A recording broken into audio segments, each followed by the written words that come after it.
ভগবান কোন ধরনের ব্যক্তির প্রতি অত্যন্ত রুষ্ট হন, এই বিষয়ে পদ্মপুরাণের ক্রিয়াযুগসারের 22তম অধ্যায়ে বর্ণনা করে বলা হচ্ছে।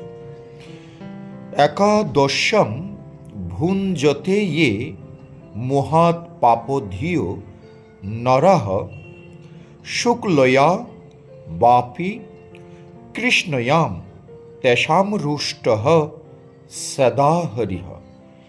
এই শ্লোকের অনুবাদ হচ্ছে, যে পাপবুদ্ধি ব্যক্তি মোহবশত শুক্লপক্ষ বা কৃষ্ণপক্ষীয় একাদশীতে অন্ন ভোজন করে, হরি সর্বদা তাহার প্রতি রুষ্ট হন। এই জন্য একাদশীতে কোনো অবস্থাতে অন্ন ভোজন করা উচিত নয়। হরে কৃষ্ণ।